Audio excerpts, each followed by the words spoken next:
Hey everybody, welcome to day 10 of the 60-day novel writing challenge. Today we are going to be focusing on emotion and how to write strong, impactful emotion within your stories. If you haven't hit that subscribe button below, do that now, and then whatever it is you're drinking today, for me, I'm doing just a lovely cup of coffee.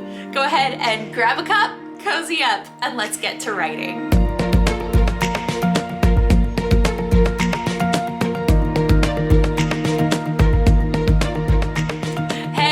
It is day 10 and we are talking all about emotion today, which is one of my favorite things to talk about because emotion is the reason that we read.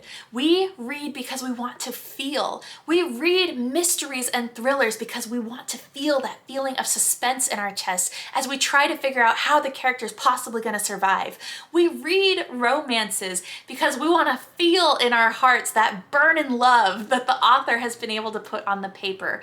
Reading is because we want to feel. And so as a writer, putting feeling and emotion into your story is the most important part for making your reader want to keep reading. So to explain how to do emotion well within our stories, I've come up with a tier system of tier 3 is how to do emotion the worst way possible. And then tier 2 is how to do it a little bit better. And then tier 1 is how to do it like a pro. That's really going to make your reader actually feel and actually shed real tears when you're trying to make them sad. So tier 3, the worst way to portray emotion is just to say your character is sad.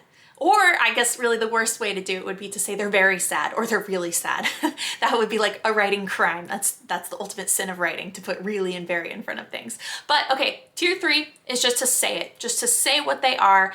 That does not make your reader feel anything at all. So tier 2, which is going to be better, but still not the best, is when you say what your character's emotion is and then you use a very detailed description to describe it. So this would be, instead of saying my character's sad, this would be illustrating it, saying my character was sobbing on this corner of the road, hunched over with tears dripping onto the ground. Or another really good way to do it is if you're more in that character's head, to describe what it feels like. You know, the heaving sobs coming up from the pit of their stomach and the soreness behind their eyes because they've been crying so long and their eyes are just stinging.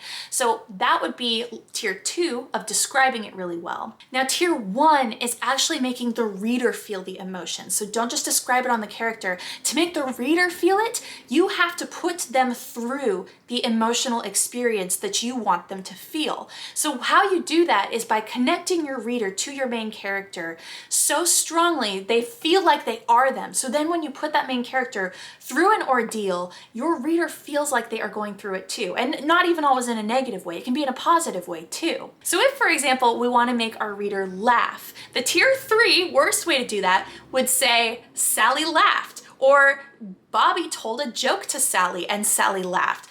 Your reader does not feel anything whatsoever, okay? The next tier up would be saying, Bobby told the funniest joke in the world about a dog and a llama, and it had Sally hunched over in stitches. It was so hilarious. Okay, better, but it's tier 2 because your reader's still not laughing. They know it's a joke about a dog and a llama, but they don't know what it is, so there's no reason to laugh. Tier 1 would actually be coming up with a darn good joke about a dog and a llama that is good enough to make your reader laugh.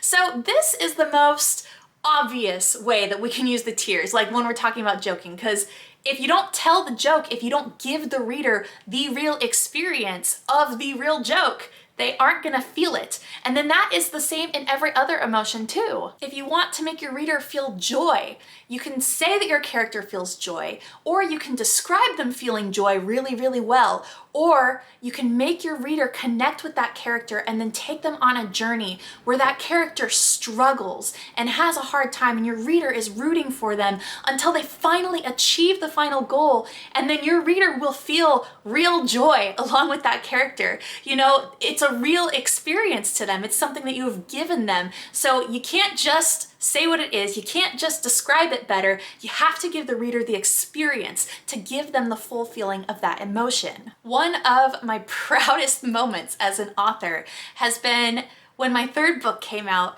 and everybody who read it came back to me and said, Halie, I bawled my eyes out.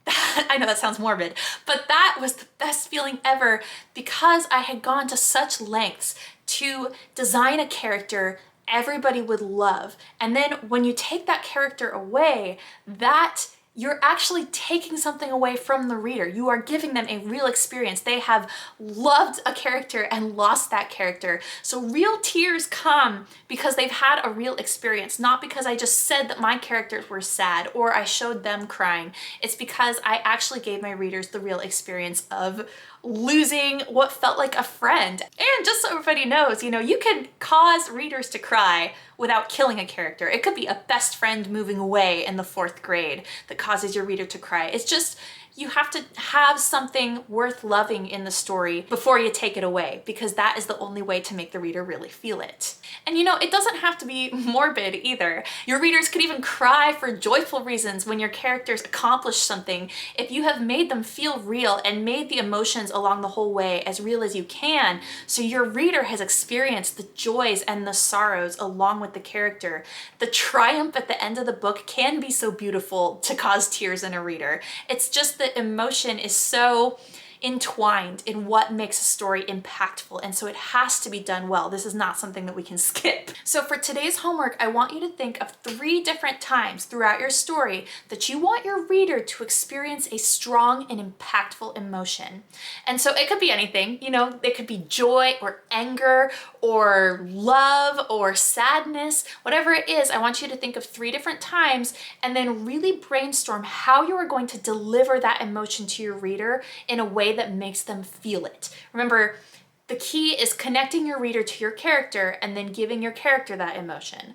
But you can't just describe it. You can't just say the character's sad. You can give an embellished description, which is important, but that is still not going to make your reader feel it. To make them feel it, you have to give them the experience, the real experience that made your character feel that way. Now, I actually have not decided what 3 emotions I'm gonna write down. I know one of them is gonna be the scene that's really frightening and suspenseful, so I'm gonna be brainstorming ways to make that as impactful and real as I can.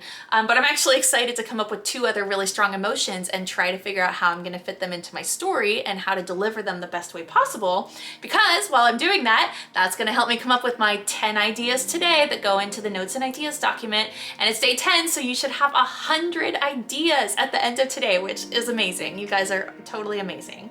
So I'm gonna jump off and get to that as well. Write down the 3 most impactful emotions and then add your 10 ideas to your notes and ideas document, and I will see you tomorrow for day 11 of the 60-day novel writing challenge.